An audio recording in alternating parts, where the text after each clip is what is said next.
Shattered, that's right. That sounded like something like Frank Sinatra would say, though. I wonder if that's an old saying, an old word. Shadooby. Shattered. That's it. Sammy Davis. Do what? Sammy Davis. That's it, boy. Sammy Davis. He was a spark plug, boy.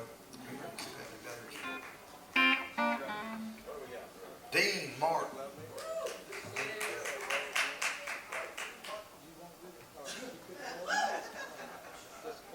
I'm real bad about talking as if you haven't gotten out. So anyway, the first time, I tell it like it used to be was out. Had just come out. It was hitting. And it was the first time I ever did the Grand Ole Opry. I've done about 300 shows up to now, but this was the first time. This was the first time. And I went out there and I tell it like it used to be, and people were hooping and hollering, and I immediately started talking and they quit clapping. So I didn't know her at the time. We later became good friends.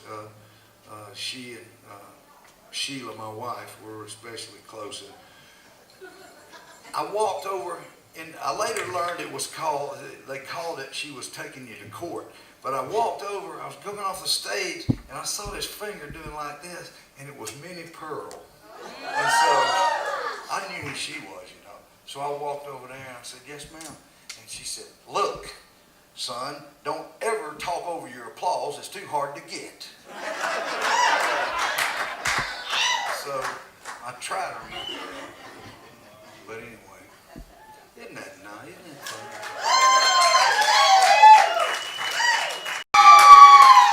You know, Joel, I might have to lower the key in that one of these days.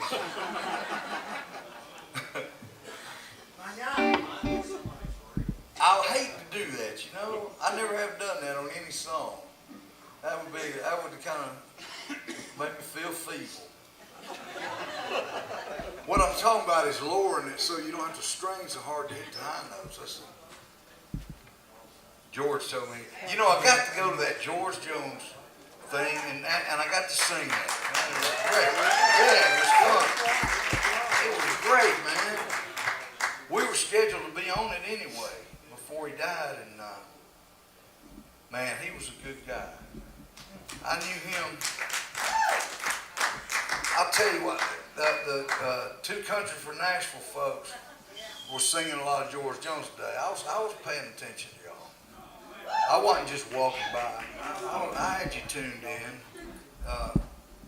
Anyway, so the first time I ever worked with George Jones was in 1985 in Cincinnati at a place called the Cincinnati Garden.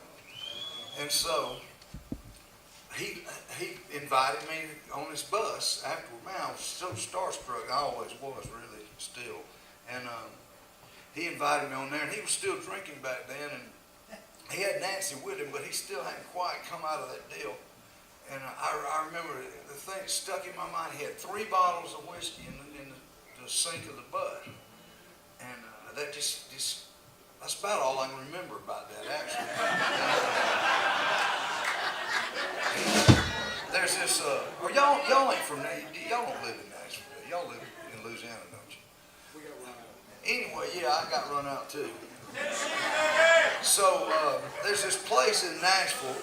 It was called Pee Wee's, and it was a place. Pee Wee was the guy that hung around George all the time and got George's drinks, and you know, he was like his flunky. And Pee Wee had this place. It was an all-night place. So about 3 in the morning, it was rocking. And so George hung out there a lot, and he said, "Look, I want you to meet me back at Pee Wee's, like on Tuesday.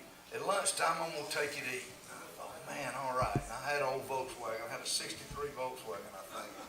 And so I rode over there to Pee Wee's, and he said, "Meet him in the back." I pulled around, and him and Nancy had a double-wide trailer back there they were living in. And he had a brand new Lincoln. And I sat in the trailer with him talking, and he said, "Let's go." And he had a brand new Lincoln. And he would get his hair done like twice a week. He was really fanatical about his hair. And I remember being in that car and looking over, and George Jones was driving. I was in the car with George Jones, man, the big old lamb chop sideburns and all the hair out of place. It was wonderful. It later on, we, we'd even go out there for Christmas sometimes. We were friends. We were actually real friends. And a lot of people say that, but we were. And Sheila took Nancy some fried corn the other day. They love that. And she's doing all right, y'all. She's having good days and bad days, but she's doing okay. And so I did a duet with George Jones on one of his albums a while back, and he recorded one of my songs, and then he got me to sing on I Don't Need Your Rocking Chair. And on my last record, obviously before he passed, he did a duet with me on my last record, so it was really cool. And I was out on the road with him. Nobody can say T. Graham Brown.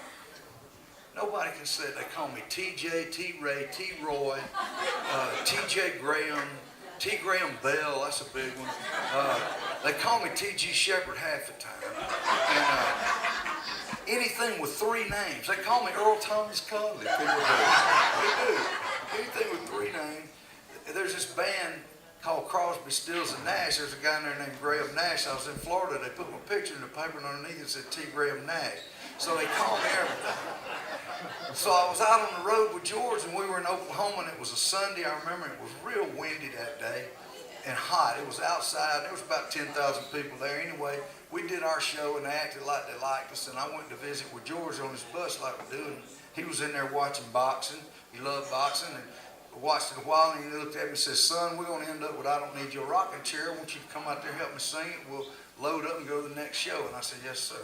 So I'm watching him from the side of the stage, and people are just loving him. And finally, they kick into I Don't Need Your Rocking Chair, and I walk out there, and we sing it, and they're hooping and hollering, and he goes to thinking, they all want to thank the promoter for such great sound and lights. And I want to thank the radio station for coming out and seeing the show. And I want to thank the Jones boys, aren't they great? I want to thank our backup singers, aren't they beautiful?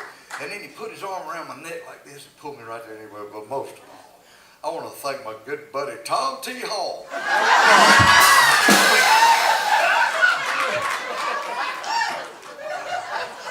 I said, "What in the hell are you talking about?" You know, and the whole way back to the bus, he goes, "Son, I'm sorry, I know you're mad." So anyway, so we're going to think of one, and we're going to get to country. Jimmy Dickens is 93, I think, on December the 19th. I think it was 93, maybe 94. I was sharing a dressing room with him one time, and he went off the stage right before I did. I still had to sing a couple, and I went down the dressing room. He's 94, 3. And he was bent over, rooting around in his bag for something, and he was naked except he had on a pair of purple bikini underwear. I mean, really, I'm serious. And it was strange. Like a third grader, though, I walked over there, and reached down there and pulled him up, popped him, jumped up.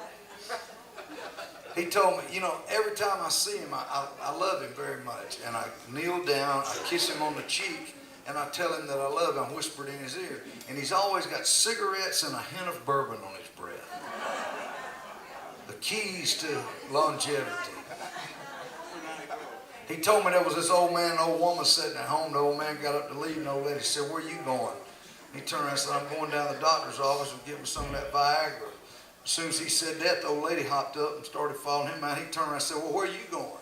And she said, "I'm going down there to get a tetanus shot if you plan on using that rusty thing."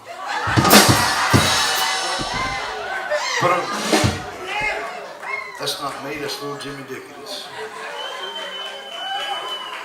He took an old cold tater and waited, I believe. He slept at the foot of the bed.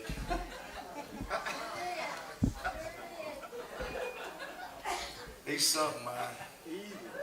Oh, the stories of him when he was young, boy. Woo, him and Fair and Young. Oh, I'll tell you one here in a while about it concerns, well, Sheila probably don't want me to tell her. It concerns Fair and Young, Ferlin Husky, Tanya Tucker, George Jones, Don King, the fight promoter, and me. We were out on the town, man. It was something, boy. It was, I can't remember, it's seated between 15 and 20,000. They played, they had a pro basketball team and a pro hockey team. Anyway, Elvis was playing there, and I decided I'd go. Somebody gave me some tickets. And I went over there with this boy that played football at Georgia. We were living in Athens, Georgia. That's where I'm from. So we went over there, and our goal was to go over to the Georgia Tech football field and desecrate, I will say, the 50-yard line. That was our main objective of the trip. And having the tickets to Elvis was just icing on the cake. So I was sitting there, and there was a barrier going around the stage that was about this high. And I had we had been imbibing, and I had the bright idea, I'm going to go get on stage with Elvis. So I got one leg over that barrier, and I was just I had one foot on stage.